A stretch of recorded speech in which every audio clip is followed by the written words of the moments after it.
It's disarranged and everything. Can't I have a break even for a few hours from this silence and so on? Now I see why you want to come back here now. Yes. You can see this place is more friendly, isn't it, than Abuja? Wow.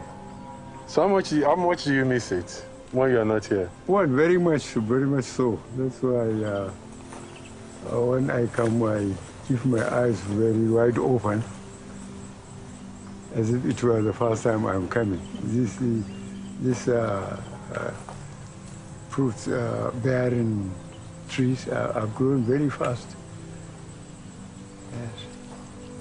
So you're counting the days now? I am counting the days, not even the months.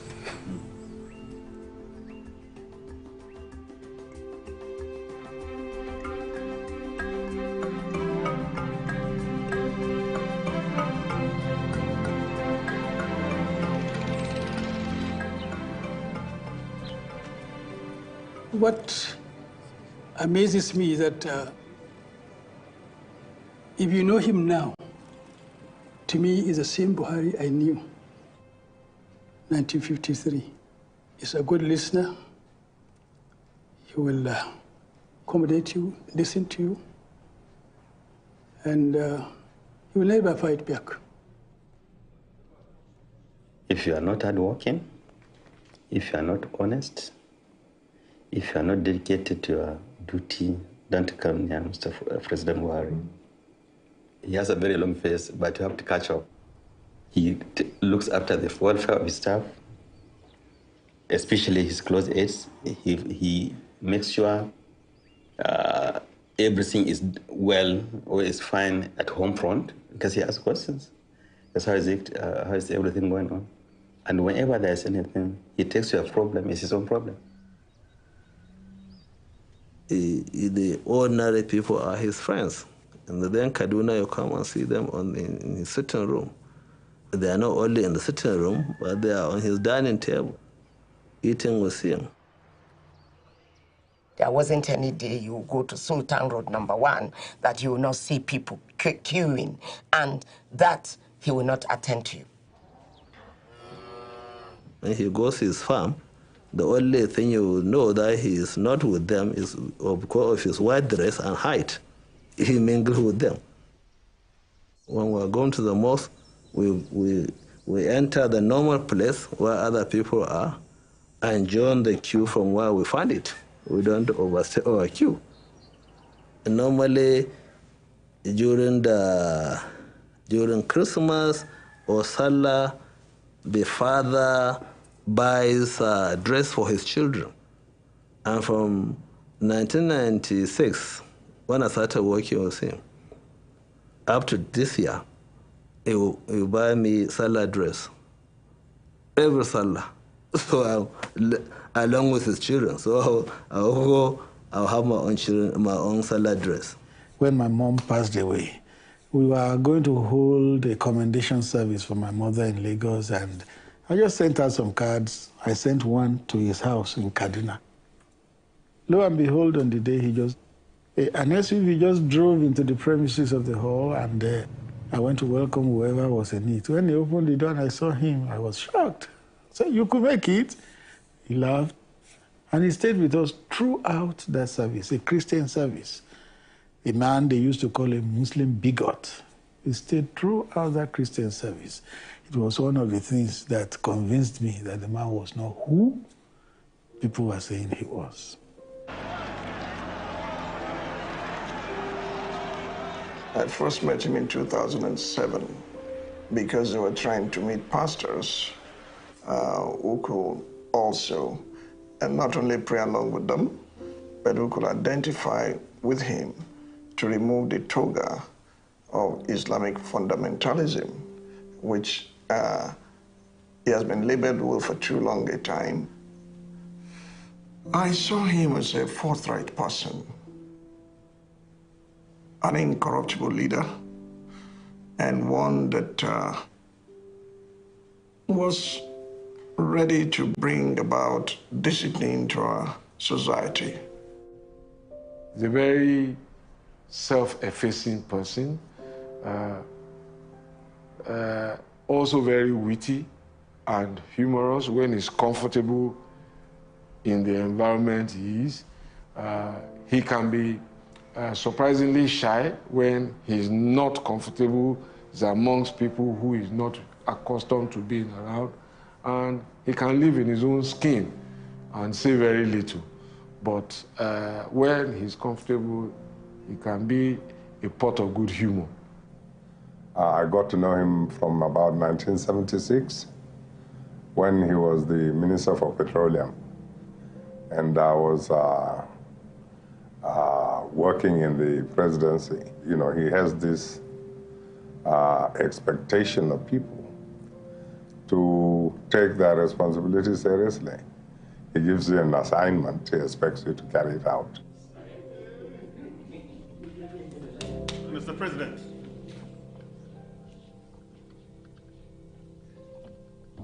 President Buhari, you walk into his office, see him reading, let's say, a memo.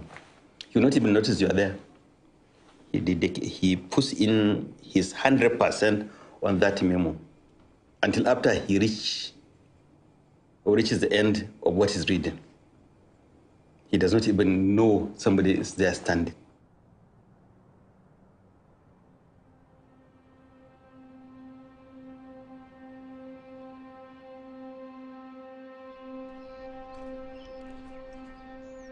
We first met January 1953. Buhari, as a child, was quiet, humble,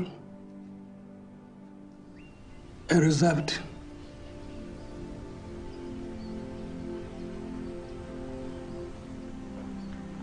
There's one thing I also learned, that you lost your father very early.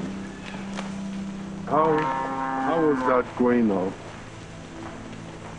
Yes, well, it was a difficult time. I didn't know my father, so I was an orphan, which means I didn't enjoy the protection of a father. I didn't know my father. And I went into a boarding school for 9 years. 3 of the primary school and 6 secondary school. Yes, I miss my parents, but I was lucky. We were a generation of lucky people. His father passed away when he was 4 years old. His father had 3 wives. Muhammadu was the youngest of 23. He had sort of surrogate fathers throughout his career, including within the military and including within the school system. He was brought up by his senior brother, who was a teacher. He is one of our teachers. So he had a good home training under the care of his senior brother. President Buhari is my uncle. I'm his nephew. My name is Muhammadu. His mother, Hajia Zuleihat Musa, is my grandmother. Her first child was my father. Her last child was Muhammadu Buhari. My father was his guardian, but it was tough for him, but tough for us also. Life was very tough in those days. You went to school in the morning, you came back and you go to the bush, collect firewood for the night reading. We had no lamps in those days. We used firewood to light, and we had slates, which we wrote chapters of the Quran and read. And so you have one chapter, you read it during the session, and then tomorrow morning you wash it, and another chapter or a piece thereof is written, and you learn it by heart. So when I was away from home, I think I was constrained to behave myself because there was nobody to rescue me. So I was behaving myself. As I said, I became a class monitor, I became a junior prefect, I became senior prefect, I became a head boy. You know, boys will be boys. You will transgress on occasions. You will be late for school, refuse to attend lessons sometime, go out to play, and that will be severely punished. Whoever did that will be punished. And the teachers were, I wouldn't say harsh, but they were disciplined. They taught us discipline. If you transgress, they lash you. There was discipline in schools then. There's corporal punishment. And I think to a certain extent, it molded the minds of the children and so on and so forth.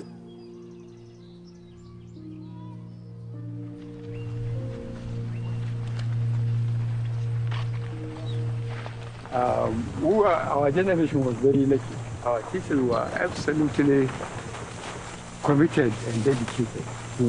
And they treated us like their own children. If you do well, you are praised. You are brought before the classroom, your work was shown and you are praised. If you don't perform, you are again brought before the classroom, stripped and flogged on the buttocks. And there is no way I can forget school, because what we call the teacher I see there, called Mala Abdul, is a very strict person. And he doesn't spare the rod. We call it Bulala. Really. We don't like the rainy season approaching because we have to go to school farm.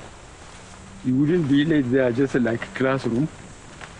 And if you are late from 6 to 2, Bulalas on your buttocks. And you have to remove your shorts so that you get to the message proper.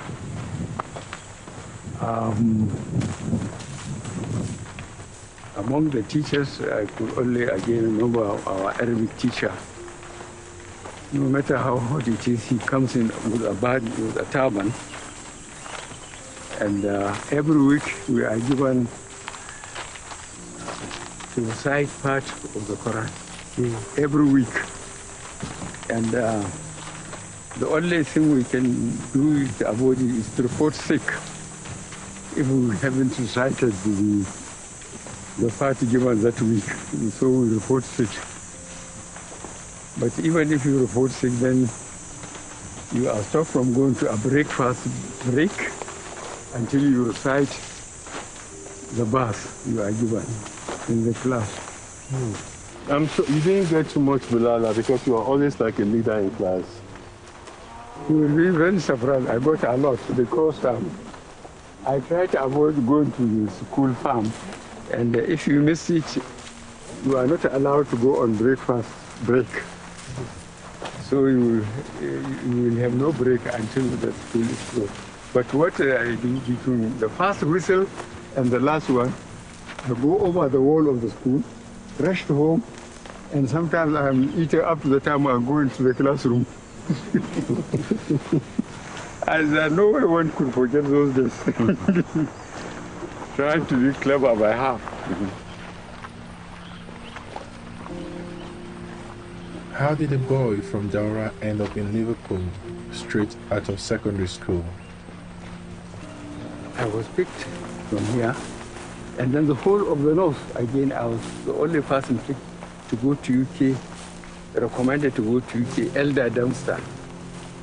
Elder Dempster line. Were given some slots for children from each region, from the north, from the west, from the east then, and from Lagos. 4 of us were taken. And that's how I managed. You can see the system then. Here in Katsina province, we are the junior part. In Daura here, but I was picked, from the whole of the north to go to UK for holidays. That's what my father did to the UK. And what struck me when we arrived at Liverpool, we went to the center of the Liverpool. Some of the cities in London, then there was a central roundabout in the town. From there, you can go to other places. And when we went down about break time, I saw people coming out. Everybody well dressed up, just the way you are, but almost three-piece, handsome, healthy. And then I reflected a street back here in Katsina on my school days. When I'm going to the mosque on Fridays, blind men, cripples, leopards, people in rags begging for what to eat. So I say, God, how can we understand? That impression is still there in me. You look at people coming out as if they made it up themselves. Very well dressed, handsome. Underdevelopment is terrible. That's the only thing I can say. He was interested in science at the time. He was thinking of becoming a doctor. He was born in 1942, sort of the end of colonial era in Nigeria. They didn't really have a medical school yet at ABU. It turned out not to be a career path for him, although it was an interest. When he was finishing up secondary school, the Emir of Katsina, who was the neighboring Emir to Daura, was encouraging young men from the north with leadership potential to go into the officers' training. The Emir of Katsina then, he sent Hassan. It was no longer a profession for the poor.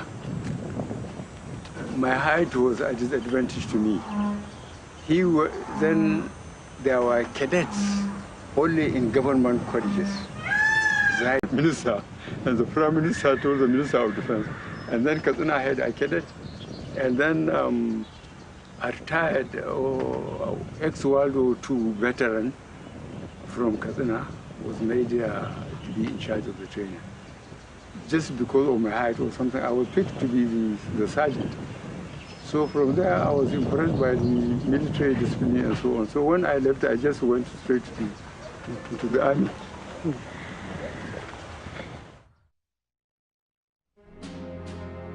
And he was very attracted with the idea of uniform, discipline, and extracurricular activities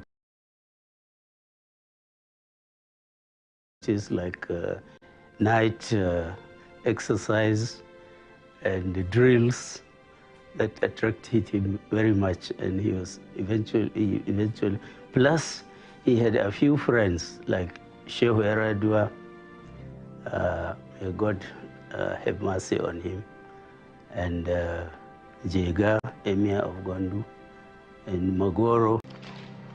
It must have been something for him. I mean, he went into the army to be a soldier. Then there was a political crisis, the coup and the counter-coup, then the civil war. This is where the value of fighting for country comes in, because at every point of his military training, he was taught, you fight for your country, you die for your country, and you do it with honor. And so the idea of splitting the country just sent shockwaves through these people. Even though they knew some of these counterpart officers on the other side, they never saw it as Buhari never saw it as an Igbo thing, as an ethnic thing. He always saw it as the rebels and the attempt to split the country.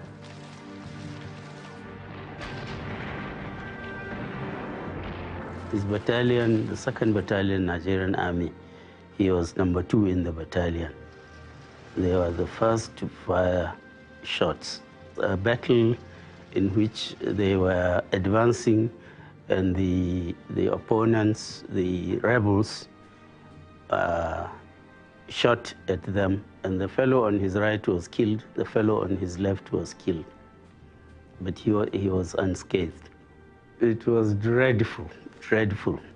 I was so afraid reading the dispatches to see the casualties, and I always pored over the casualties to see if his name was involved. The Biafran Civil War was one where you didn't know you were going to survive. They were hacking their way through the rainforest, which was very different than the dry savanna in the north. And his men had to be sure to take health precautions, change their socks, not get fungus in their feet and things. So he was always concerned with the welfare of his men. I think even his critics would say this, that this was a young officer who took his leadership seriously.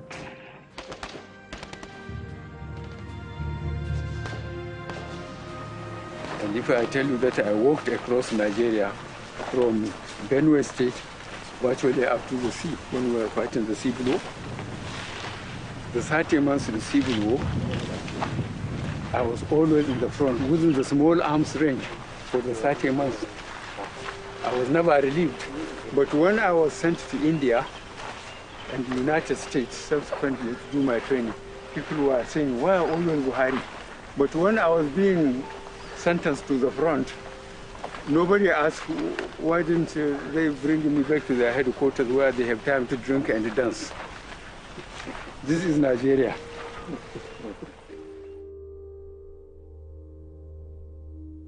There was a bloodless coup today in Nigeria, which is Black Africa's biggest and richest nation and the world's 8th largest oil producer. The overthrow of strongman Major General Yakubu Gowon.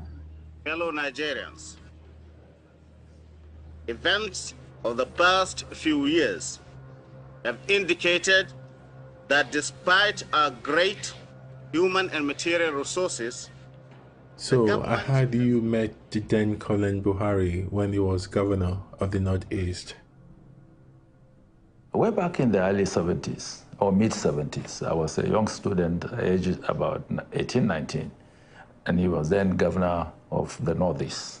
He was military governor of the Northeast, and I was a young student activist as the Secretary General of the Students' Union in the then Northeast College of Arts and Sciences. And when Murtala was killed, I led a delegation of students to protest the killing of Murtala, demanding that the coup plotters be brought to book and be tried. Well, he was quite a very serious-looking military officer, and my impression of him was that he was somebody that was destined for the future to become an effective leader in this country. General Shehu Yaradua, may God bless him, may Allah have mercy on him, told me how Buhari was made Minister of Petroleum in Obasanjo's government. They set the group who were naming ministers and governors and so on, and they said, who is the most honest and the most serious among the officers of the Nigerian army? The one with the most integrity, and they honed in on Buhari. So they appointed him Minister of Petroleum, and they all thought he would not get his hands dirty with oil money.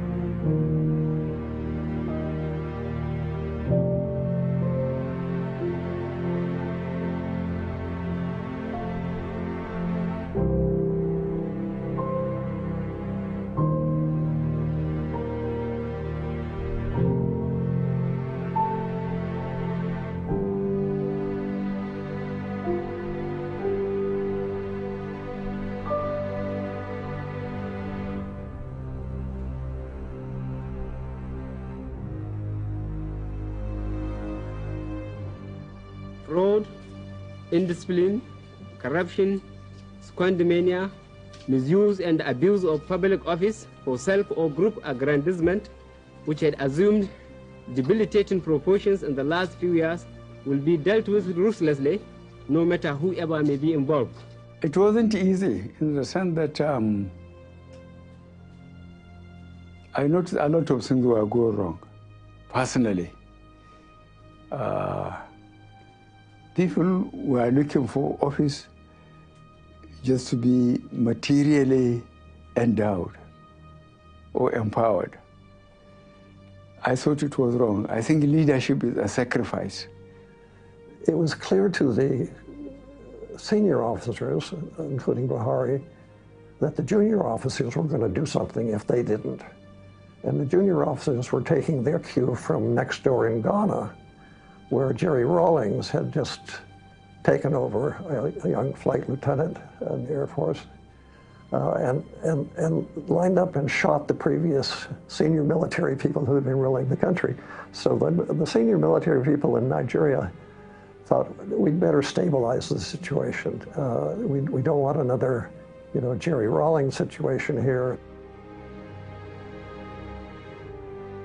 Buhari was not terribly keen. He wasn't terribly keen about it, but there was nobody to lead the change of government, nobody with the credibility and the integrity to, to convince the country that a change was necessary. It wasn't his choice. We need to emphasize self-discipline and leadership by good example. Begin by drawing public attention to little but important everyday manifestations of indiscipline, such as try to impose discipline on the country. So it was a kind of a culture clash between military culture and the Nigerian grassroots culture, if I may say.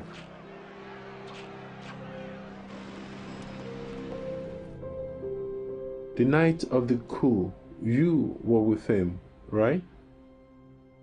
I was in Lagos and we had dinner and then we talked until about 11 p.m. Then I went back to my digs. We had no idea, no inkling whatever, something was afoot. In the morning, one staff came and told me, look, there has been a change of government. Your uncle has been deposed.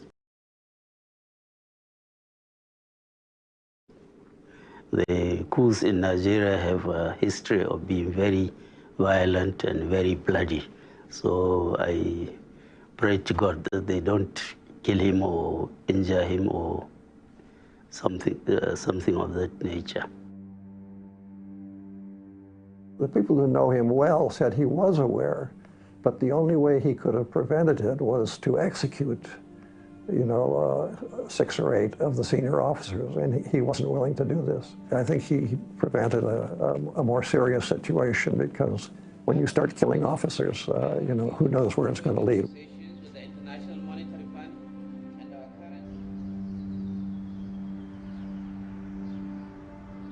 Now he's down in Benin. He's under house arrest. He's living in a cottage with guards.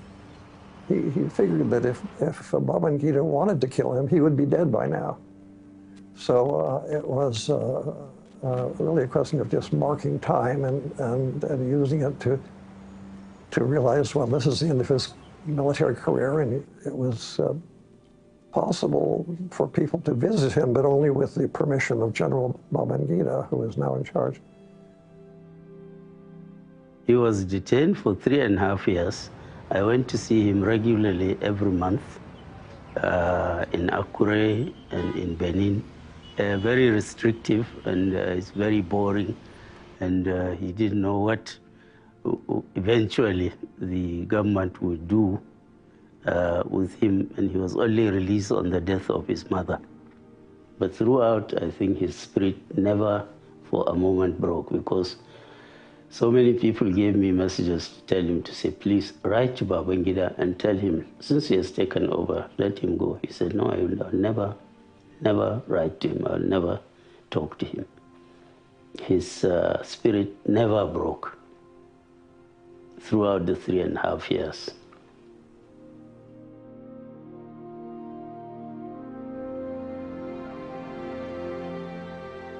Even though Jonathan Abacha was part of the military elite that toppled his government, out of patriotism, to save the government, he accepted to serve as the chairman against the advice of many of his close associations. He said, no, it is not about Abacha, it is not about toppling of the government, it is about the country. We need to save this country. We need the infrastructure has decayed.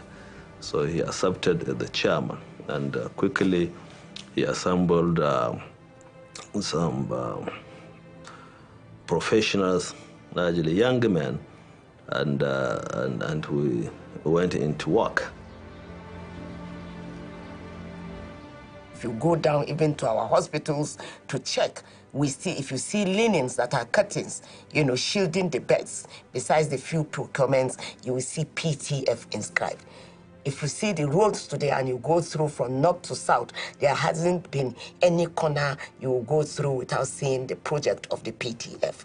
If you see hospitals with equipments, basically even in the theaters today, you will see that you will have the little, inscription of the PTF.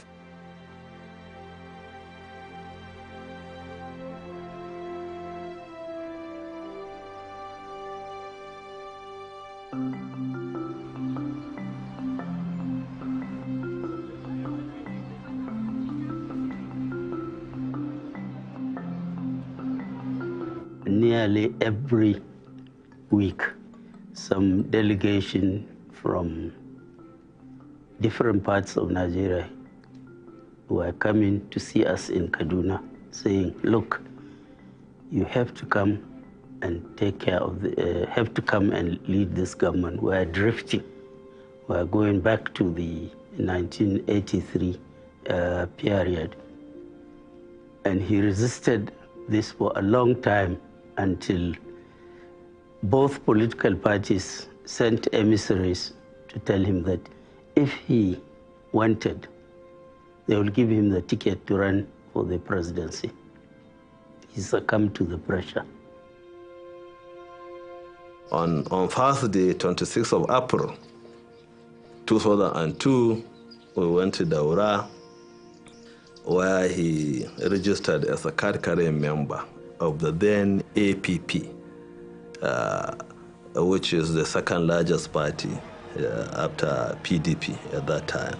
I think it was 1,145,359. Yeah, that is his number in the APP.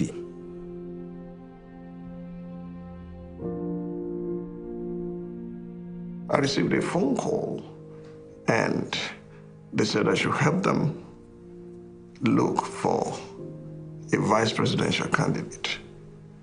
That's Christians from the South. We couldn't make any headway, and we decided to lay down.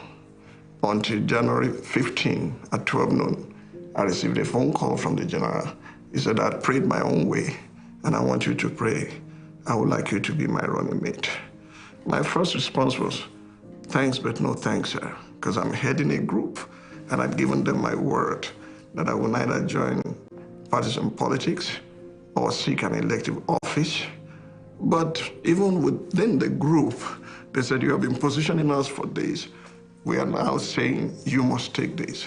Long story cut short, by the time I called, Pastor Adeboye called everyone, contacted this and that, the rest is history.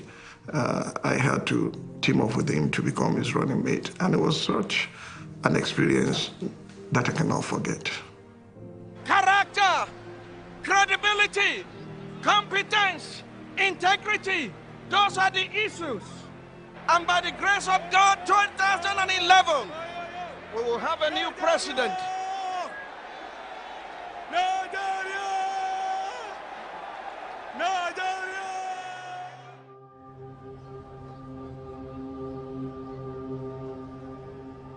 all the three elections were rigged, massively rigged.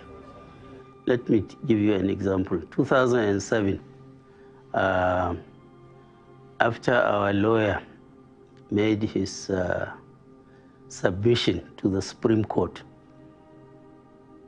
I went to his office and I asked for the results of just one of the states. He gave me results of Imo States. I went over carefully over the results, and then they just say, PDP, that's Umar Yar'Adua, 25,000. Buhari, 5,000. Round figures throughout, round figures. The winner of the election, Umar Yar'Adua, himself said the elections were faulty, if you recall. After you know you won in 2003, rigged. You know you won in 2007, rigged. You know you won in 2011, changed, rigged. What will you do?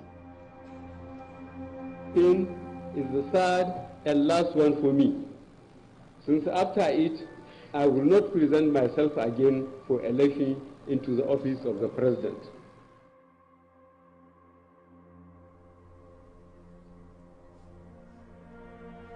So he didn't break down in tears. He just broke down in pity for the system, for the country, and he said, I'll never do it again, never do it again.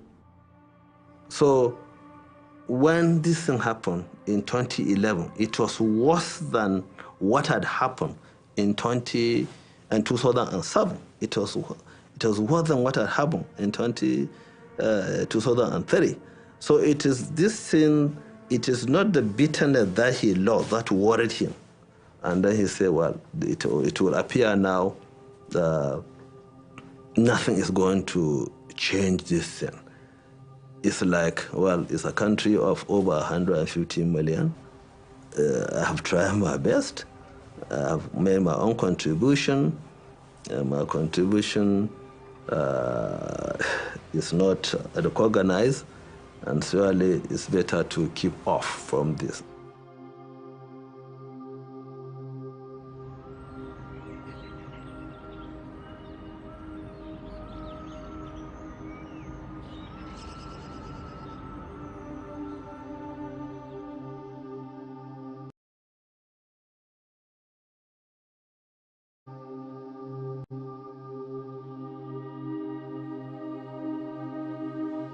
This is his eldest daughter, Magajia.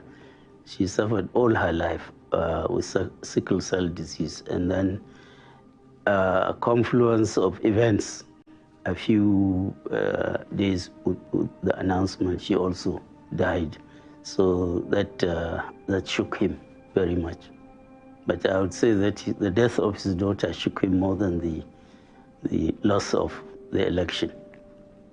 There is what they call sickle cell anemia. There are people who are SA, there are people who are SS. So I think when the developed countries found about this sickle cell disease,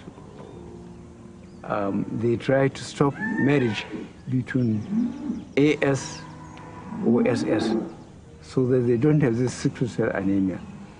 My first wife, my late first wife, unfortunately, I think she is SA or AS, and I'm AS. So my two children, my first daughter and my first son, happened to be SS, and they died of it. It was hard, but when I gave to my second wife, I asked who introduced her to me that she must be AA, so that if my child picked the S from me, he could only pick S from A from her.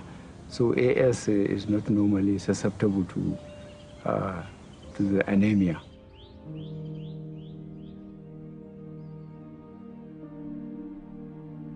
So in 2013-2014, you decided to team up with the other opposition parties. How did that come about? The PDP. We are so confident that nobody could remove them. And I think they just ignored even being careful. So we persuaded the other parties. The CPC, Congress for Progressive Change, which I was leading, the ACN from Southwest mostly, ABGA from Southeast geopolitical zones. I said, until we came together, there was no way we could remove PDP. I persuaded them, they agreed. Aswaju, Tinubu, from the north, from CPC, this was myself, and then from the southeast, Abga, Rochas Okorocha. So we got people from various parties to come together.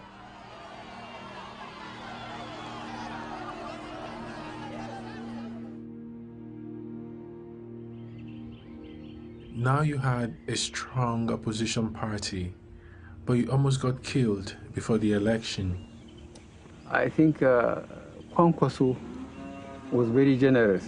He gave me an armored vehicle, a Land Rover. He said I should be using it because he believes that the competition I am about to, I am going on, I think there are people who really wouldn't like to compete with me. They would like to eliminate me. I said, okay. So I had to go to Kano, and I somehow I was using that Jeep.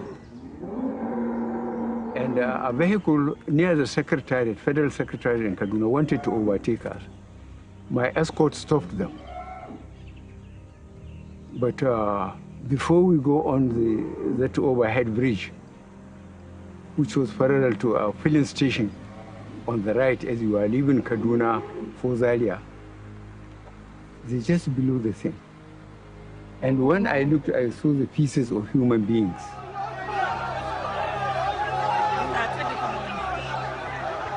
People who were being blasted by the bomb. The chap who we were traveling with in the car on my left was thrown on my left because the bag, you know, the crash bag, which is the vehicle have, some of them, the one on my side was blown. The one on his side, I think, was not blown, so he was thrown on my left. And when I looked, I saw blood on my trousers and on my gown. But none of us, the two people in the vehicle and two of us behind, four of us, none of us were injured. But somehow I saw blood because of the number of people killed outside and was because of the bomb. And I came out. I was concerned with the dead people, but some people stopped a vehicle, pushed me inside and drove me home. And that was the end of it. That's how efficient the Nigerian security agents are up to today.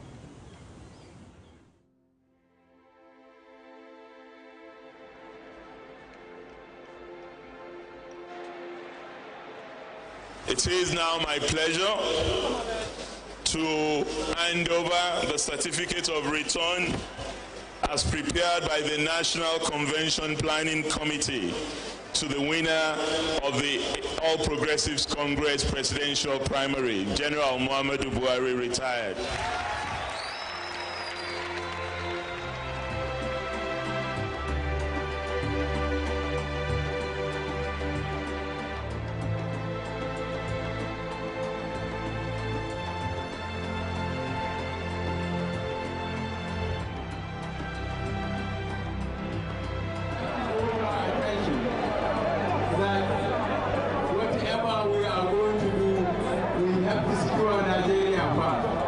Throughout the campaigns, and we went around in buses a lot, you know, We traveled from state to state.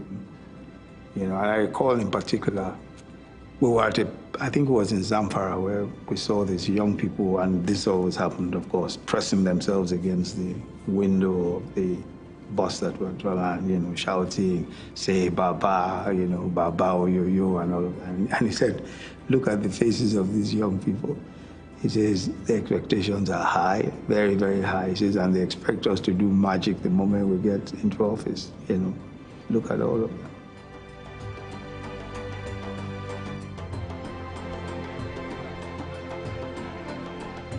Here in Kaduna, we voted for General Muhammadu Buhari, not because he's a northerner or a Muslim, but because we believe he's going to bring change. He's going to stop the insecurity, the corruption, and the callousness and the impunity.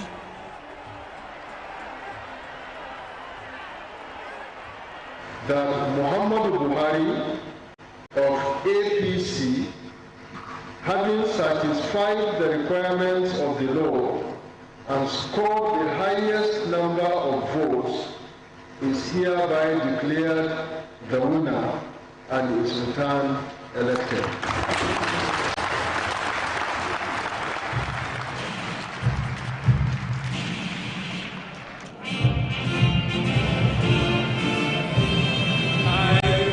Buhari, do solemnly swear that I will be faithful and bear true allegiance to the Federal Republic of Nigeria, and that I will preserve... Well, don't forget that I tried 3 times.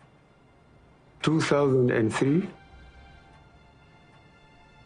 I think 2007, and 2011. And I ended up in Supreme Court 3 times.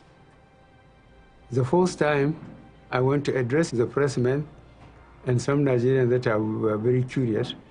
I was expecting sympathy, but the group laughed at me. So I said, okay, God day. And God sent technology. With permanent voters card, PVC, it's very difficult, you know, to do what politicians used to do in Nigeria. Well, some of us will claim credit to the fact that we are popular, but key is the character of our candidate. First, his character was essential to salvage the country. The country was in so much crisis, financially, security-wise, in every ramification. This is the victory that is completely due to the support of the people. The normal elites, those who normally decide things, were all against this movement, and it came to victory. And I knew the country needed Buhari, and it has got it now. It is one of the best moments in my life. I didn't know I was going to be part of the government, but the fact that Buhari has won was just enough for me as a cause for happiness for this nation. I remember that very, very day when the announcement was made. He from his office in lobby to upstairs, he came down to my office, and I look at him, you know, he was looking in the ceiling in very pensive mood. After some 1 or 2 minutes, I says, I would not like to congratulate you.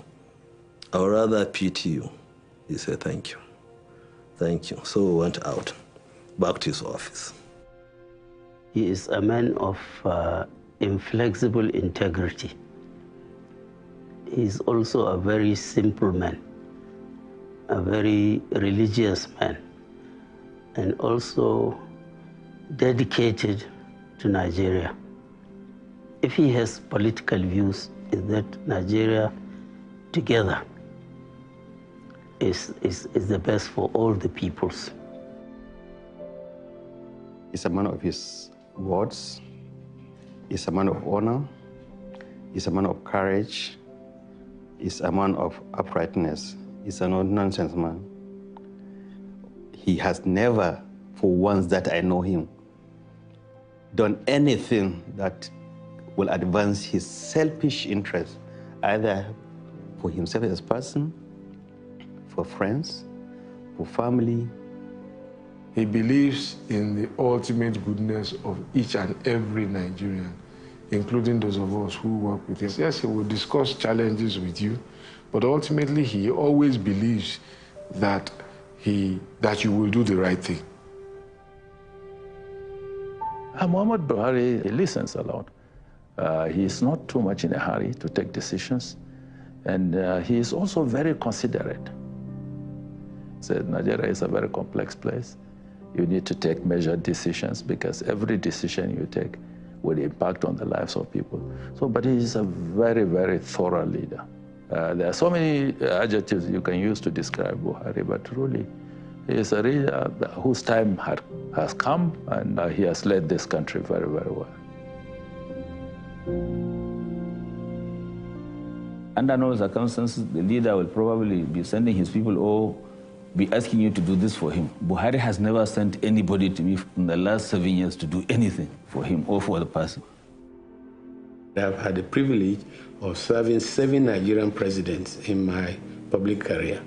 The styles of leadership are different, the circumstances are different, but as a boss, he gives you the resources to do your work. You can say anything about him or his policies, but nobody doubts his integrity and his commitment to ensure that public resources are very well managed and that he cares about all parts of the country, including those that may not have voted for him, conspicuously not voted for him in several elections that he has undergone in this country.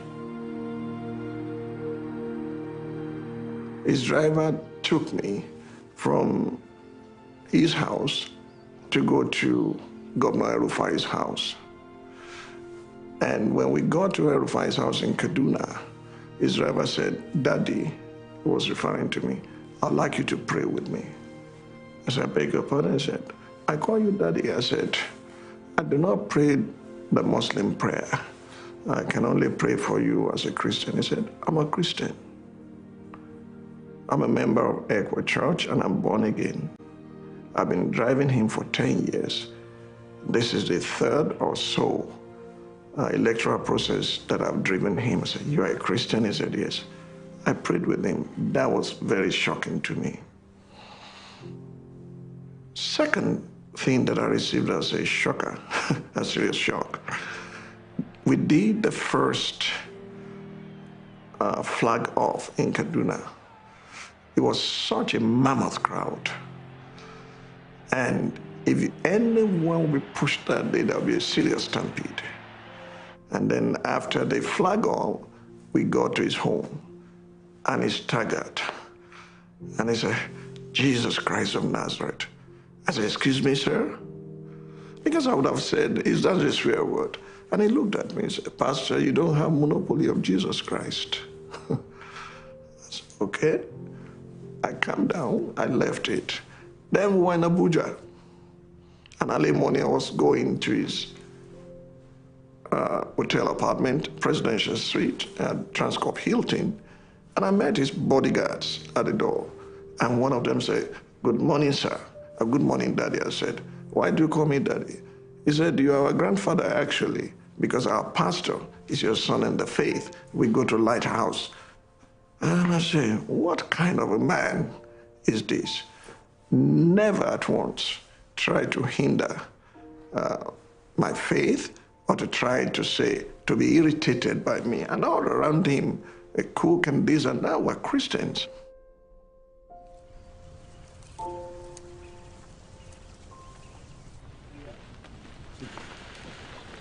So how do you cope with Abuja? If Daura is noisy sometimes? No, Abuja, I'm effectively protected by security and COVID-19. You see? Security wouldn't allow people to be seeing me in the sense because of COVID. So I am thanking the security and COVID.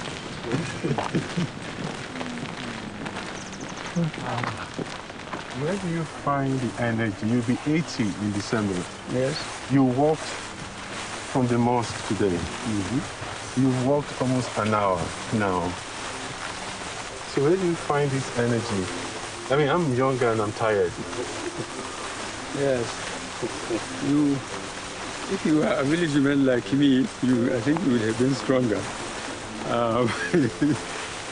There's a crazy one that was going around at one time that you are not Buhari. Did you hear about that one? Yes, people said I'm somebody from Sudan. They even mentioned the name. I didn't bother.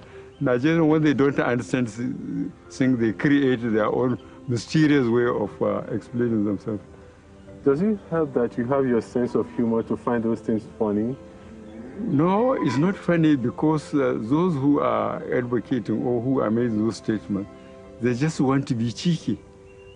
They want to distract attention from the main issue. Our main issue is do the infrastructure, make people aware that they need to work hard to live well. They just can't,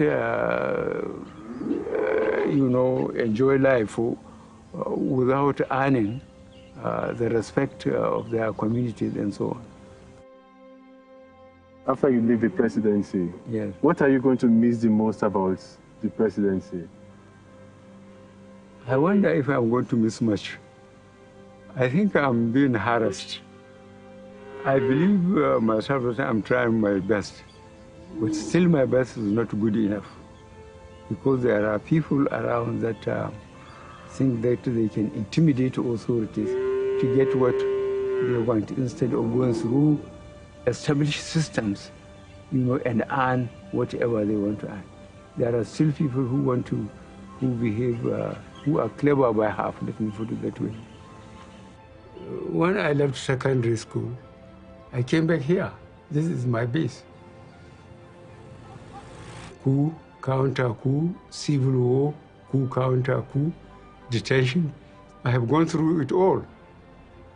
I have tried hard enough. I think I have tried hard enough.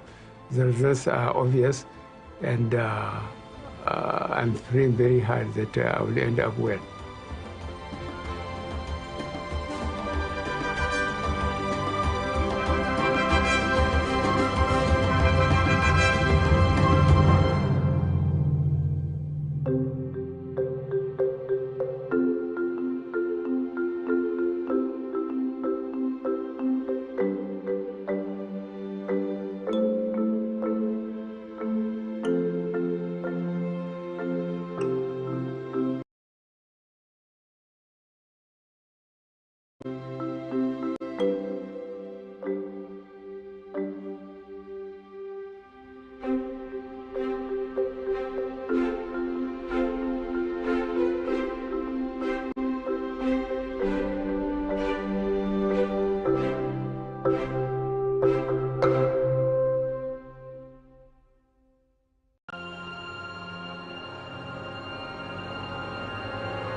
Thank you for joining us on the Newsroom. I'm Simisala Adi.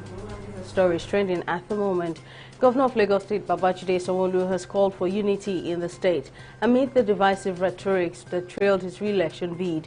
On Monday, the Independent National Electoral Commission (INEC) declared Sanwo-Olu as the winner of the Lagos governorship election after he polled 762,134 votes to win the election for a second term of 4 years. In his victory speech on Monday, Sanwo-Olu said elections should be based on competence and experience rather than ethnicity or religion. The Lagos governor said the true Lagos spirit is a welcoming one and liberal one rather than what was demonstrated in recent weeks. The greatest good is always for the greatest number, right? And ensure that Lagos, which is the microcosm of Nigeria, which is the centerpiece of our country, not only in Nigeria but in Africa, continues to carry on that program, that responsibility that we all know it for, right? And we cannot but do anything less. This is the centerpiece for foreign direct investment in Africa. The environment must be conducive for both local and international investors, for them to believe that we're ready for business, that the market is open, and that indeed investment can be secured here. Security is critical. Lagos continues to remain the safest city in our country, but we need to continue to even do more, support all the security operatives to ensure that this place is peaceful, remains open to businesses, and people can live without fear or favor in the city. That's what it's about. I don't want to talk about parties. I don't want to talk about Lagosians in hall have voted and they've spoken, and you can see the numbers. It's not anything close, so it's an overwhelming majority. And it has signified to us that the little work that we've done, which we still have energy to do more, Lagosians appreciated it. And so that confidence, that hope that they have on us, we will certainly not disappoint them. And that's the commitment we're given. In Adamawa State, INEC has announced the results for 18 local government areas, and the figures show the governorship candidate of the PDP, Muhammadu Fintiri, maintaining a slim lead over Aisha Dahiru, fondly called Binani, of the APC. Fintiri at present has polled 346,109 votes, while Binani has garnered 328,870 votes, leaving a difference of little over 17,000 votes between the two leading candidates. While the governor is seeking a re-election, has won 11 local government areas, Binani has taken the remaining 7 councils. The senator representing Enugu East, Chimaroke Nnamani, has formally withdrawn his membership of the People's Democratic Party (PDP) following his defeat at the hands of the Labour Party. Nnamani, in a statement on Monday, said after consultations with his associates and constituents alike, he had decided to quit the PDP on account of irreconcilable differences with the national leadership of the party. Kevin Chukwu claims the seat after having polled 69,136 votes to defeat Nnamani, who scored 48,701 votes. The election was held last Saturday following the murder of former Labour Party standard-bearer Oyibo Chukwu 3 days before the initial February 25 date. A new analysis of genetic material collected from January to March 2020 at the Huanan Seafood Market in Wuhan, China, has uncovered animal DNA in samples already known to be positive for SARS-CoV-2, the coronavirus that causes COVID-19. According to the report, analysis of the data shows that raccoon dogs, which were being sold illegally at the market, may have been carrying and possibly shedding the virus at the end of 2019. This finding is one of the strongest pieces of genetic evidence linking an animal being sold at the wet market to the coronavirus that caused the pandemic. In business, selling pressure and profit-taking characterized the equities market last week as investors continued to realign portfolios ahead of the Central Bank of Nigeria (CBN's Monetary Policy Committee meeting, which will commence on Monday. Analysts also revealed that investors are digesting the February 2023 Consumer Price Index and the new Treasury bills rate after the last primary market auction, as maturing offers provide more liquidity in the system. The expectation of more audited corporate earnings and qualification dates for dividends, as well as price adjustment for dividends, are likely to sustain bargain hunting in the markets. China's embassy in the Central African Republic has urged its citizens to avoid traveling outside the capital, Bangui, after a report that 9 Chinese nationals were killed by rebels at a gold mine outside the city. The embassy released a statement on Sunday saying due to many vicious security incidents against workers of foreign mining enterprises in the area, Chinese citizens still outside Bangui were requested to evacuate immediately. Meanwhile, Chinese President Xi Jinping has called for severe punishment for perpetrators in accordance with the law and added that Chinese citizens' safety must be assured, speaking through the Chinese Foreign Ministry on Monday. In sports, Football Club Barcelona have taken a major step towards winning their first league title since 2019 after coming from behind to beat Madrid 2-1. Barcelona was saved by the VAR for the second consecutive game as Madrid had a goal by Marco Asensio ruled out in the 81st minute for offside. Barca is aiming to win a 27th league title, which would leave it 8th behind Madrid. That's all on the newsroom at this time. Thank you for watching.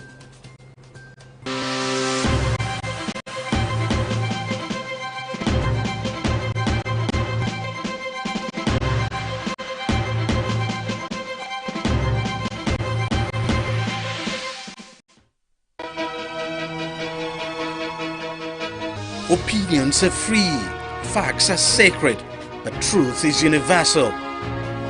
How, in practical terms, can we, for instance, de-escalate the tension?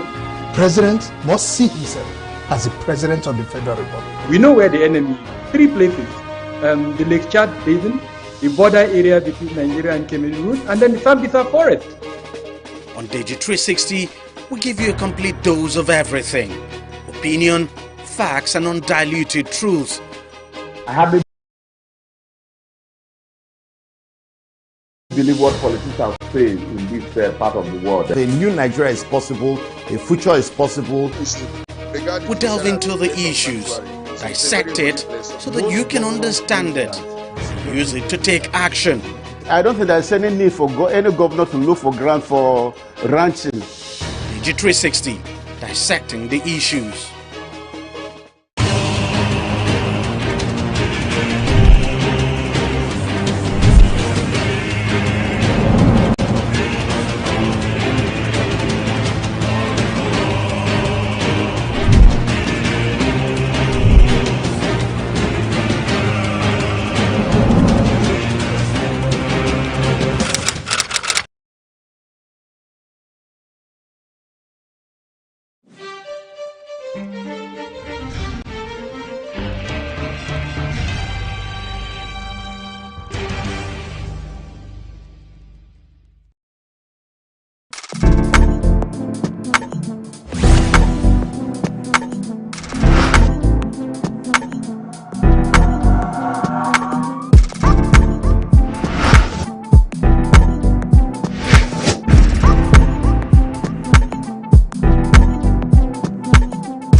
In terms of settling down, does age affect the chances of choosing the partner you want? In terms of settling down, does age affect the chances of choosing the partner you want? It should be the choice. I think it should be the choice. In which way? Me as female, I date a younger person. I feel like as a female, like, as in is age a factor in you deciding getting what you want? To, yeah, who you want to. Who you want to get married Meaning, can I get married to a younger man? No. Like, for example, as you grow older, for example, now, your chances of getting who you really want becomes slim. Okay. I don't think it plays like that for a man. For a man, yeah, it doesn't. It's for a man. But it's for a lady. For ladies, I just feel like you don't. For ladies, you can say that yes, we have the, the how do they say it? it's not in our favor. You get, it's more in guys' favor. You see guys in late 40s, you know, just getting married, mid 50s. But for women, you understand? They're like, oh, you know, you think about your biological clock. You think, oh, maybe can she, you know, still be able to have kids and everything. So you understand. So most times when they get to a particular age, they start getting pressed, like, oh, like, let me just look for one and just settle down or something. You get. I even think like sort just settle for anybody they say. No, not like they settle. No, I'm just saying they that don't. for them. It's just I'm that. not saying that It's just that. Like, older women settle now. They settle at the end of the day. They don't. I don't think they're going to settle now. There is easy. I was about to say like you can freeze modernization, your like you freeze your eggs. Yes, it's quite easier now. It's quite easier now. And again, people like have a liberal mind now. Liberal mind, and even for now, now more people are more maybe because people are now more open, and then they, you know, civilization and everything. People are now seeing that you don't need to rush to anywhere. Do you understand? Actually. Okay, so and then because of what is even happening right now, like people in considering marriages where people, you know, you rush in and then you rush out. People are like, no, I'm going to take my time. I'm going to wait to get married to the right person. You understand? I'm not negating the fact that some people are still rushing though. Yes, you are still taking your time. Yeah, that's why. As a woman. That's why I say. I'm not saying that maybe she's trying to be picky, but like maybe I'm not saying maybe at that stage that maybe she's saying, oh, I don't like this song. Oh, maybe for petty reason. I'm saying maybe at that stage, maybe she has not gotten anybody. She's not going to go and meet any random person and just go and. But anybody that approaches her, she would agree. Wrong. No, that's what I'm saying. She's not just going to just because any random person comes to. Yes. So you think she could. That's what I'm saying. Medicine has made things easier and science. You can so freeze she could freeze her egg and she's not worried about her age to give birth. Is that the only thing women worry about? It's part of the thing. That's one of the major things in Nigeria. That's one of the major or things in Africa. that people worry about is their biological. It's the truth. Unless you don't want kids. It's the main thing. Because in-laws, your in-laws will say, why won't marry this babe? She don't, she don't feel give you picky, she don't give us grandchildren. So that's just the only reason why you don't feel married. Major thing for Nigeria. But what of you? Me, for an older woman. If I like the older woman, I'll get married to her. There are ways we could look for a child. So she's like 50, can you get married to her? No, 50 is too much. There's a considerate age. I can't. Considerate age? What's the truth now? Considerate age. Huh? 45. No. I'm going to be 34. Let's say a lady 40. Yes, I could. 6 years. Yes, I could. But above that, that's. What of 41? No, I say I'm telling you the age. 41, she just left now. It's the same thing. Even that 40 self. You get almost 6 years difference. So that's Shay, what about you? Almost a no. Forget that. Which age? Like what of a year older? Maybe my max now 3 years. Max 3 years older. Max. Everybody does his own this thing. So max. But you should at least consider 41. Should still. How you go consider the 40 I don't consider. 47 we go still talk well. You don't feel consider 40. No, but 40 is cool for you. It's cool. 6 years. I just feel like the most important for men, the worry for them, for women, is the fact that, you know, one thing they're scared about is their biological clock. Yeah. Menopause and all those kind of things. Do you understand? We all know that is aside. If you're not worried about it, that means maybe you don't want to have kids. Exactly. Maybe you just want to adopt, or you want to adopt, or you want to do surrogacy. If you've frozen your eggs, you understand. So that's just the thing. But you know another funny thing in Africa that we made it look like as if it's a woman thing. It also affects men. Getting married at a very... It doesn't affect men as much. I want to explain to you what I mean by it affects. Wait. I'm not saying men drop their standards. I'm not saying that. I'm saying this. You imagine you getting married as a guy. You're wasting time. You're getting married at 40, 45. So let's say by the time your child will be... Wait, doesn't mean that it was wasting time. I'm not saying you're wasting time. I'm saying you're taking time. Wait. That is still the same thing. We're only just talking about ladies at this thing. Okay, you're taking time, and then you finally get married or get settled at 40 or 45. So by the time your first child will be like 10 years, you're 55 years. So when would you stay to enjoy your kid? As in, you still enjoy him now. Like, how? As in, you're already old. Is it at your old age you want to enjoy your kid? Or at a younger age? Like so people get married as let me early tell as you, what 25 exactly and they don't have any 45, child. 50. What would they do? That's it. That one is a different case. That one is a different case. I'm just saying that. And even at that part is because maybe they've not explored other options to get kids, or maybe they don't have the means to get kids. Yes, so you there's want to tell me that? And people have tried IVF how many times? Even if you don't work, then you adopt. We all know how adoption is in Nigeria. Adoption is very, very, as in, the process is long. Tedious. And which is one of the things that people are really speaking out about. That the process long, you see, which is one of the things that they're talking about. Anybody It's so difficult. People are saying it's very, and that's why people are saying that's why people go for that baby factory thing. That because of the doing it the legal way is stressful. Yes, doing the legal way is very stressful. It will take you years before they. Yes. Wow. Why do you think baby factory? Papers upon papers. That's why baby factory is easier. You just go and get the thing easily with your money. That 1 year you're done. Now this are even with your money. Yeah. For years, 5 years, they've not given you child. One. As you still be on, and it doesn't mean that you even get it though. Do you understand? And that is why baby factory is moving. It's moving. And people are really speaking Black up market, now. I don't know. People are really speaking on that. Nigeria, the government should do something about adoption. They should make sure the process is easy. Do you understand? They just have so many children there, so that you can get rid of all this baby factory springing up everywhere and there. Do you understand? But I don't think a man's standard drops, so even no matter how old he gets at the end of the day, because you see, a man is, especially if he's not rich, but let me say well-to-do. If the guy is well-to-do, his standard will not drop. I think he settled. I still want a slim babe. I still want a fair I think he settled. I think he settled. He settled. You know why? Wait, Men settle. Even when they are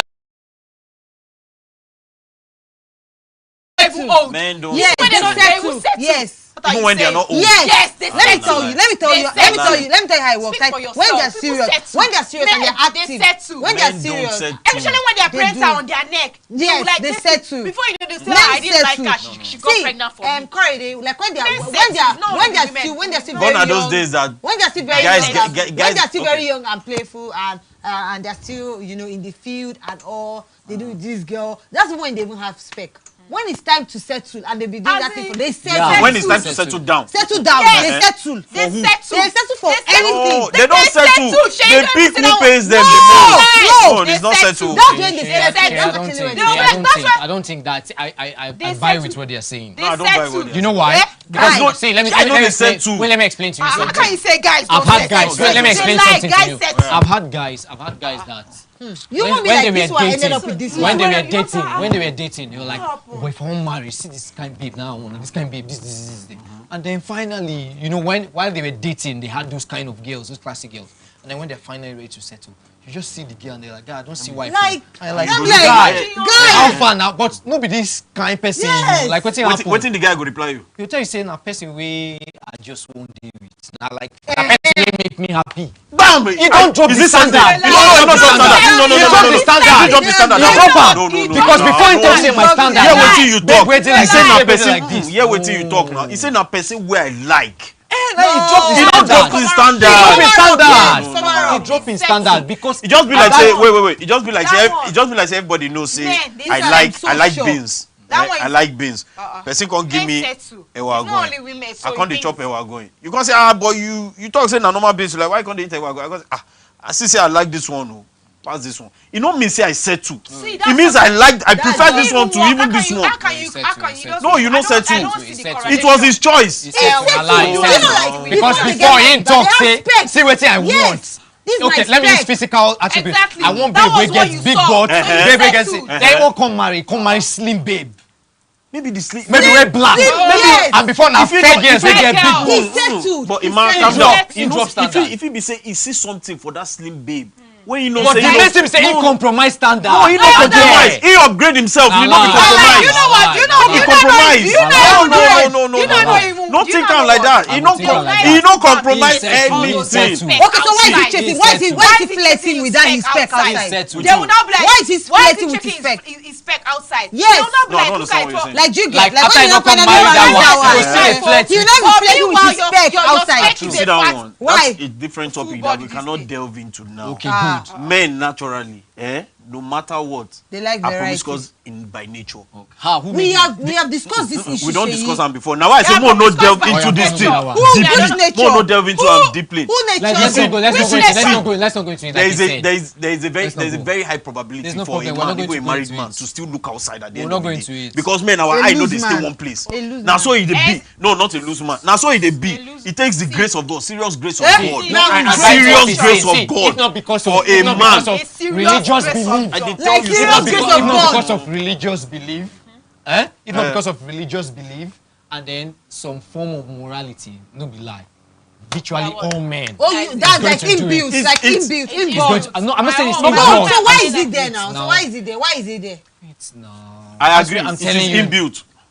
See? It just depends on the man's character and the way he's willing to discipline himself. That's where I want to come from. And the percentage of men who are willing to discipline themselves that way is very, very, very, very low. So you're trying to tell me I'm not saying there are such men who that exist. No, like you're trying to say it's a natural thing. So in order to a man with extra effort to actually overcome that natural thing. Yes. It's true. Very, very true. Very true. Very true, Korode. What I want to say is that all this one that you're saying men. Well, let's not leave the main topic. That's human as a woman too, as a man. That thing is human there. nature to want to I don't know how to say explore. So let's come back to the main topic. As a personal, it's just like, do you not think of bad things? Yes, we all do. We all do. Good. Do you do them? No. So it's not gender based. So it's not gender based. No. It's what's the ratio of married women who cheat? No, that's like wait. Like to you, like how many percentage of married women? See, no, like women based on the experiences the little men. experience you have from what you've seen so far. Yes, ratio of women to men. What me I've been hearing, I think it's even 50-50 or 60-40. No, right now, yes, because before. Let's use before. Yes. Because people are like, oh, this thing, you know, as a married woman. Maybe it was like 30 to or 40 to 60, you understand? But now with what is going on, with what we are hearing out there. Whoa, you just wake up and all your kids are not even your own, and you think you're being cheated. So that's why I said that it's not gender based. That cheating thing is not gender based. It's just not that. like this thing. But you as an individual, you're going to make the decision and no, I don't want to cheat. And that was why I gave the example. We all think of bad things by ourselves. Do you understand? But do we all do we do that? Man, I know what I'm no. saying. It doesn't mean that me I will because cheat we and have get it's an inbuilt. We have the morality that corrects that no, you cannot do this. No, not really. Okay, so let's go back to the main topic. Not really. We need to discuss. Let's come back to the main topic. Discuss that later, but not really. No. The main topic. I don't agree with you. No, we're coming back to the main topic. The main topic. Back to the main topic. I was saying that men don't drop their standards no matter how old they get. They do. If men drop their standards, you won't see 60-year-old men getting married to 20-something-year-old babes. Wrong. They do. You won't see 40-something-year-old. Wait, do you think he's getting married to 20-year-old girl because not be saying you get money like that, but you go say I go marry better 26, 27-year-old babe. Where you go look and say, guy, how you think get this babe? No. Are you trying to say the guy? Men don't settle. Men settle. Men settle. Men settle a lot. Men settle a lot. What I would say is now, like, the preference for men change. So not that they settle. Why are we using the prediction? Why are we changing? Why are we changing? Why are we like settle and preference? No. Why are we saying settle and preference? Settling what influences preference? When it comes to men, it's preference. When it comes to women, it's settling. Yes. Why is the diction changing for men and women? No. Men settle, women settle. Why is the language changing? Men don't settle. Men settle more than women. Hey! Stop it! I don't even know that one. But I know that men settle. Men. Erica, stop it. Stop that one. Stop that. Men settle. Men settle. Do you know that it's appalling? It's appalling how they settle. Now our taste. It's appalling. It's appalling how they settle. Turning towards what you said. I think it's appalling how men settle. Like to the last, no boxes are ticked. They just settle. Okay, wait. John. Let me ask you a question now. You know a guy now, for example, that he's always carrying fine babes every time. He did date 5 babes. He did punch fine babe. Then he can't talk say he won't marry. You can't say the wife he won't marry ugly. To you, he settled, Abi? Yes or no?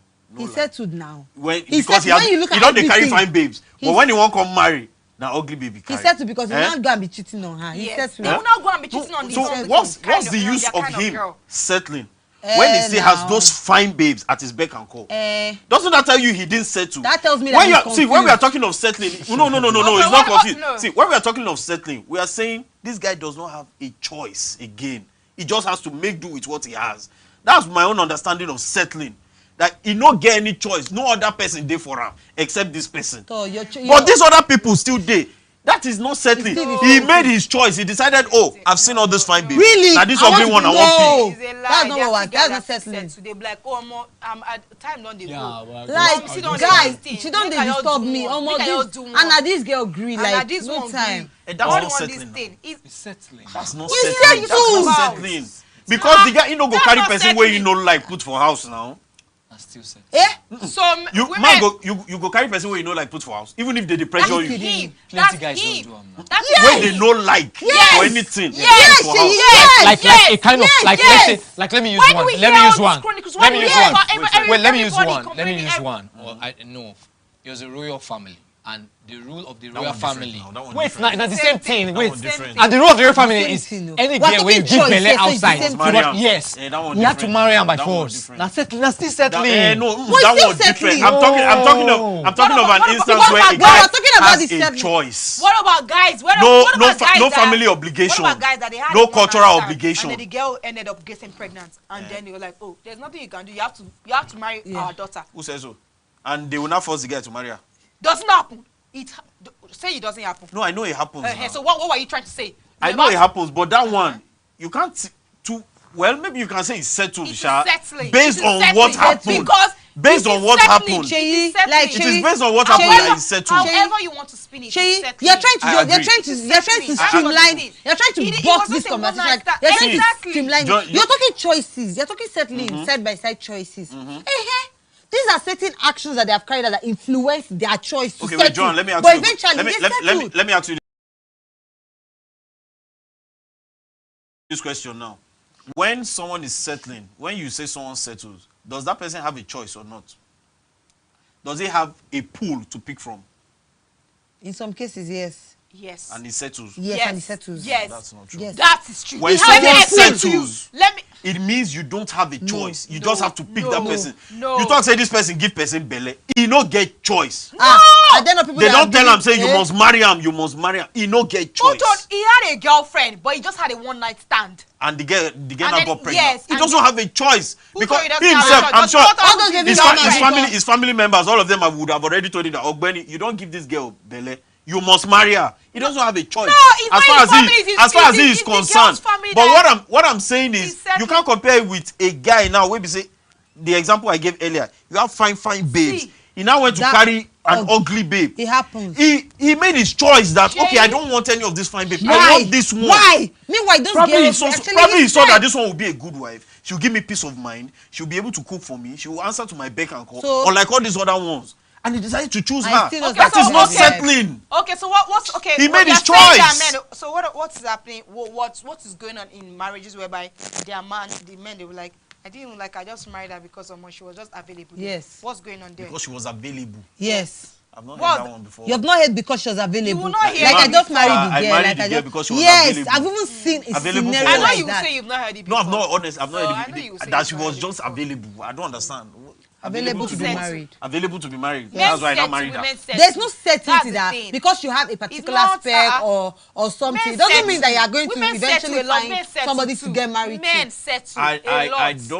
Women settle. I agree that women settle. Men settle. Because to a certain extent they don't have that luxury of a choice to pick and say, why? Wow, you think as they age, like fine wine. Most times, let me tell you something.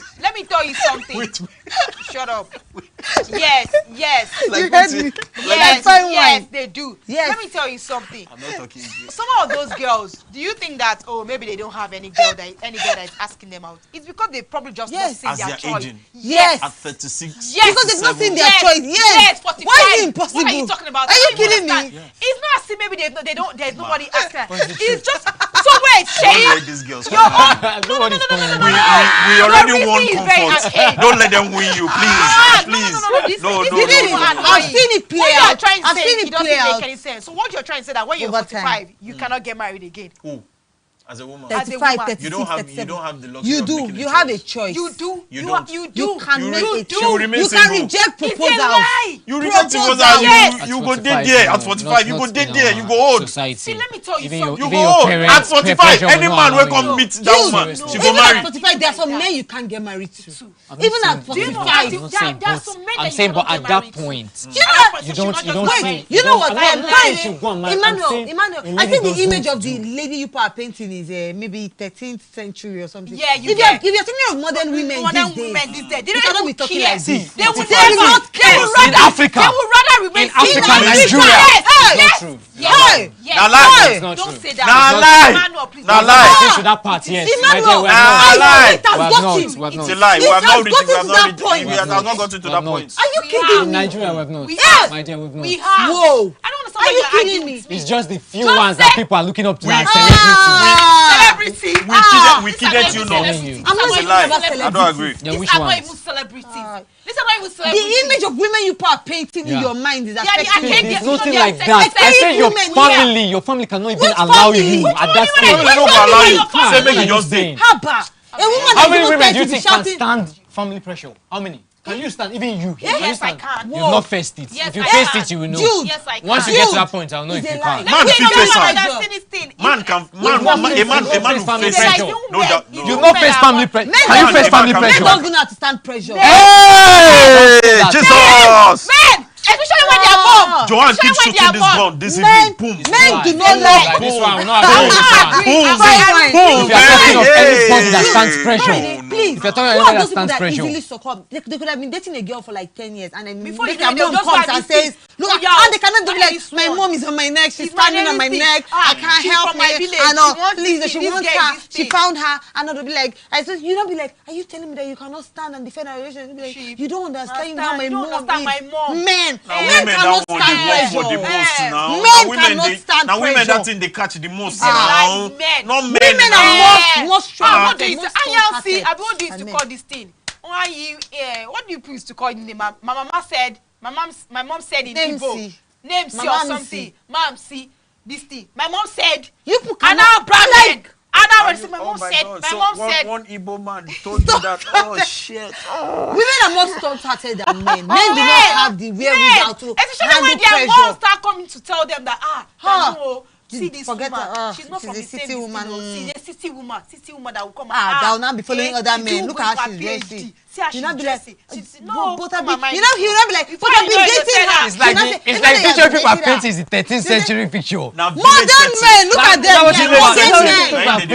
Modern men like you and Sheyi. Modern men. Like me and Sheyi from where? Can you stand your mom's pressure? My mom's pressure. Can you stand her pressure? My dear, see. If she stands on your neck, can you stand? Well, let me tell you. I quarreled with my parents for months. I wasn't picking their call because of a babe, not from my side. I'm very firm about my beliefs and my thoughts, and I stand by them regardless of pressure. Really? Yes. You can face your family. Yes, because I want my best interest first. Even when your family say they will disown you. No. Disown me. One. They will not even say they will disown me. Two. Why? Disown me to what? Because you don't want to say what like disown me too. No, it's not even possible. You can't disown me because let's just say you're from that kind of family. No, let's work with that. For the sake of argument purposes. I'm not from that you need to think about it. You need to think about it. If you're from that kind of family. See, guy, if you're firm-hearted, you'll be able to influence their opinions. You will be able to influence their opinions. You will work with what we've said, or else we'll disown you. I will look down. To where? Cotonou. Canada. We're Africans. You can't do without your family. Whoa. Yes. Whoa. You see, like this one, they say, you could not agree for the family. You see what I was telling you? Proven. Just hear what Emmanuel said. I'm not telling you that you should not defend, but I'm saying, can you do without your family? Proven. You know the place of a family.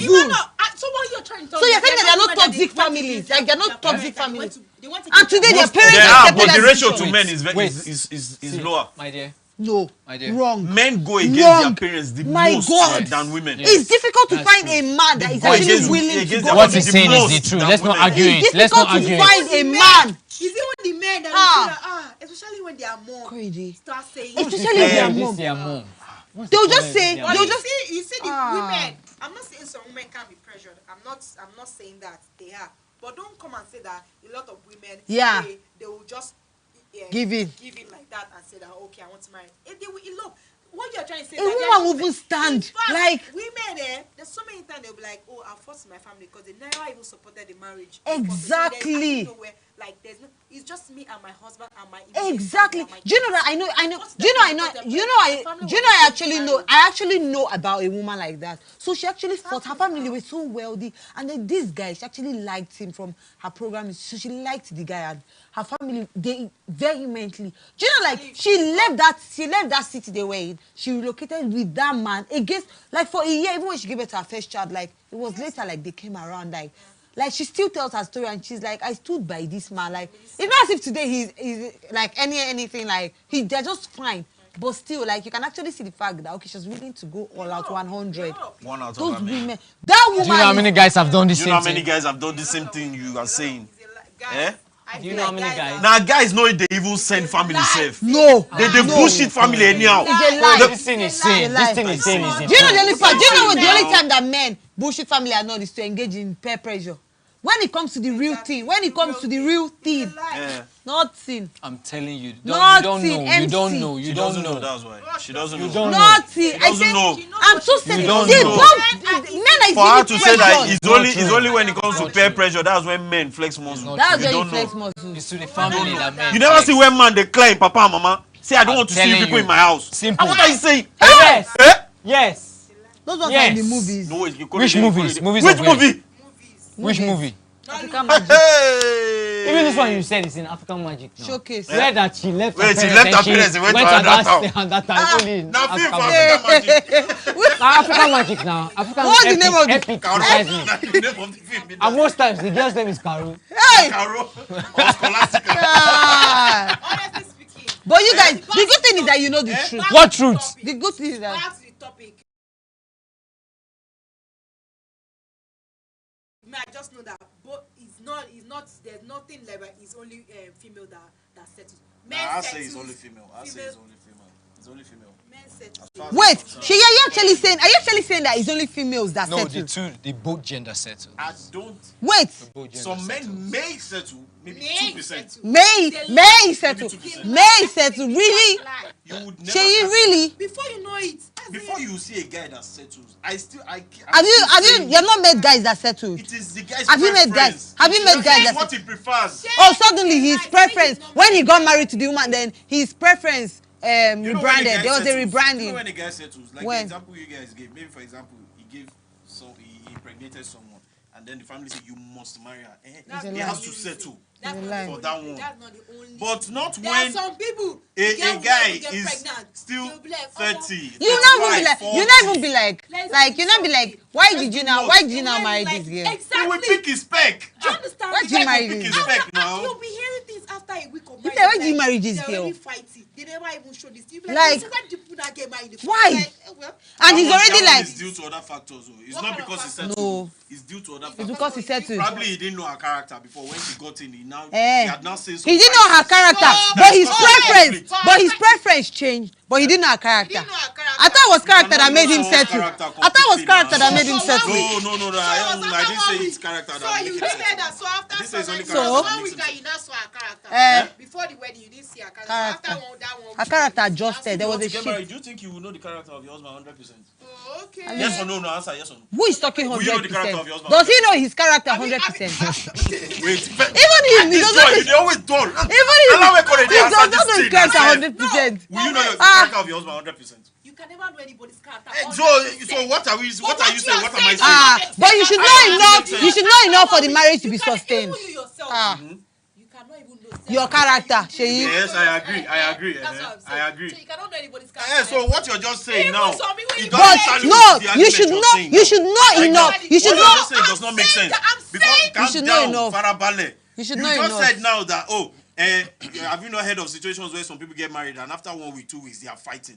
I said maybe because when they got married, the guy discovered some vices she had that he did not know before. 1 week. And you are tackling me on that. And now you just agreed with me that you cannot know a person's character 100%. So what are you saying? I didn't agree with you. I said when you ask them, they'll be like, oh, it wasn't as if I liked that. I just wanted to get married to just exactly. Now lie. Now woman they talk that one. Not be man they talk that one. Now woman they talk that one.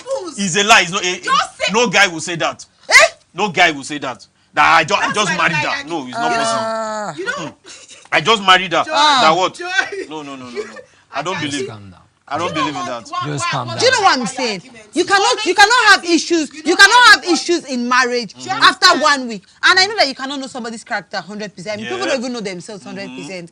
But you should know enough to sustain the marriage. Like, why 1 week? Like, I don't get. How will you get married in 1 week and then you just scatter and then you tell me character? And again, remember you talked about. Are you saying all those people that their marriage scatter after 1 week is because they settled? Is that what you're saying? No, Sheyi.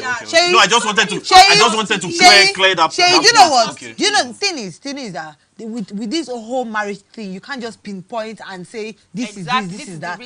But the thing is, when we're talking about settling, there are actually guys that just get married. You never even be like, wow, see, like, why isn't it? Me, I beg, I just want marry, like, no time, I just want marry. Like, wait, I just want marry person we are not like. I just want, obviously. Shay, what you are trying to say? Obviously, that's it. Wait. I just want marry, guys. Like, because I just want marry. I just want marry. Man, just carry this one, put inside house. Speak for yourself. You can't just say that, oh, it cannot happen. Speak for yourself. Exactly. You cannot marry someone that you don't like. You cannot say every guy out there. Guys will not marry somebody they don't like. No guy will marry somebody he does not like. How can you say? It's not possible. How can you say no guy? No guy. I'm telling you. He's married. He must see something where he like. Either maybe the babe get money or her family get money or something. You can't tell me that a guy will not marry someone that he does not like. He doesn't like at all. No. Don't tell me that. Now women they do that one because they don't look and say I need to. All my mates are married. Me too. I want to be married. Even if the let it shall be a man. It shall put me in his house. 80% of men marry people they don't like. 80 what? 30. You are an arm robber. Up to 30%. You are a bandit. You are a bandit. You are a bandit. What? They are happy marriages. Yes, and it doesn't change the fact that it doesn't mean that because for women, I agree. It doesn't mean that because they are in an unhappy marriage. What you're saying, that now means that. You know what you guys do? You just pick a part of the whole thing I've been saying, and then now say, oh, do you mean that? Do you mean that words? Quote me not. What I am Why saying. shouldn't we quote you when you are saying it? See, don't take it out of context. That's what I'm saying. Talk. Put it. Don't come and say, oh, do you now mean that happy marriages are caused by marrying people that you do not like? No, I did not say it. So what did you say? What did you say? Please. Speak for yourself.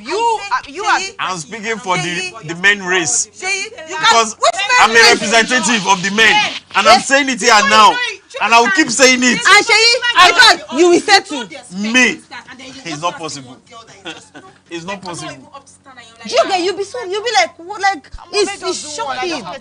Oh my guy, I just need to know time. Now I can't carry ugly woman put for house. No one is talking about ugly or something. No one is talking about no one is. Or you just carry somebody he does not like. Exactly. Exactly. Now you're getting the point. Let me just marry her. Now you're getting the point. In the long run, you get to like her.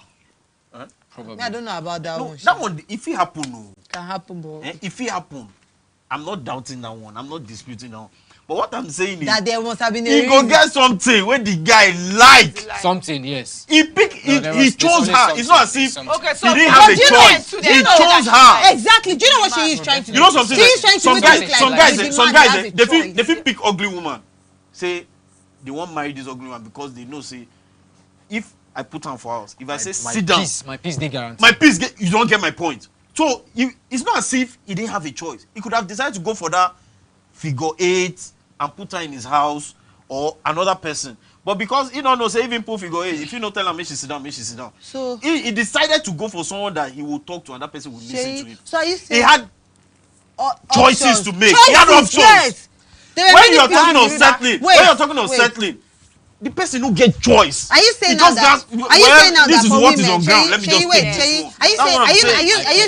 Are you saying that for women now, for a woman now, when she's of age and all, even if she's 36, 37, even if she sees a man that is right, everybody know him, he's a tough, she'll just be like, oh, my time is going and it's only this man. If the guy says she won't marry him, she go marry him. It's a lie. I don't think it's true. It's a lie. I don't think it's true. I don't buy it. What do you even think of? What do you even think? I think, you know what thing I'm going to say, the kind of women she rolls with is all those kind of women. The kind of who? The kind of women. You are a bandit. You are a bandit. Yeah. You're wondering who are you meeting? Wait, why would they hype on herself? Why are you meeting? Why would they hype? I don't think women has choices. Why would I hype myself? You might say that probably maybe before they get to that stage, they say maybe they want a guy that has too much money or all of this. But once they get to that part, they're now like, okay, this one doesn't have much, he has this. But he has this. Even men are being realistic. That's what I'm saying. It's the same thing. Everybody. Yes. Women. Everybody moves from a place of fantasy. Exactly. Everybody. They toast to. Now man they toast woman. I mean, a woman they toast man. It's a the two. Now you might ask questions. The two. Please hush, please. Okay. Talk to the hand, please. I'm talking to you. Am I talking to you? I ain't talking to you. Hush. Anybody that likes you. Woman they toast man. Yes. You don't see where woman toast man. Yes. Wait. Oh yeah. If person want to engage person, propose. Who they propose? Okay, you didn't say proposal. Calm down. You say toast. Man, answer my question. You say toast. Oh yeah, I don't come out. Oh yeah, I don't come out toast. Oh yeah, where you don't enter? Propose. For propose. You don't ever see a woman will propose to man say, will you marry me? No. Good. But she go feel initiator. Thank you. She feel initiator. She feel no bring the ring nail down. The man duty to her. If she initiate him, that's if she they give the man clue, Abi. Yes. They make the man propose. Yes. So whose choice is it to make the proposal? The guy now. Good. What am I trying to say now? It is the guy that makes the choice, not the woman that makes the choice. Women still make choice. How does she make the choice? She cannot predict who will propose to her now. No, but she still has it. Just be like say woman now. I date woman now, for example. Okay, she likes me. She wants me to propose to her. I can decide not to propose to her. And that one a different ball game. No, be but different she ball game. choose say, now this kind of person I go like one day. Bam. Now, me when she like, I no propose to him. But another guy dey, she not too like the guy. That one propose to him, and she don't be 38, 39. And you think she's? You think say she no go accept that guy? Proposal. No, she's she not. go dey wait for me. She will not. Let's be factual. In this part, let's be sincere. I feel she's going to accept this one because if this guy is wasting time. Your opinion. No, it's not his opinion. No. He's not speaking for us. No. So what this guy is wasting, and she's saying that this guy is not going to say anything. Wait, at what time? What do you mean at what time? This one at what time? This one that is proposing. This one is proposing is responsible. No, then you're saying she's settled. Then you're still saying she's settled. Yes, she's settled now. That's what we are saying. She's settled. In that scenario. Remember, Sheyi, do you know what you're doing? Do you know you're doing that thing again? Sheyi, you're doing that thing again. That's what you always do. You bring a scenario and then you rope all the conversation into that. This is one scene. I just gave you an example. That's what I bring a scenario. You want to say bring that scenario. Because I know what you're doing, but this is one. Let's even agree. This is one scene. Exactly. So you're not saying that women don't settle. Give me another scene. Just say all women. Give me another scene. So what you're trying to tell me that all women that are 40. Any woman that is above 37 would definitely settle. For any man, she says. No, she will not. So if she sees a drug or a drug addict or a mafian, she will say she will change him. She will say she will change him. She will not. Let me tell you. She will not. She's going to make a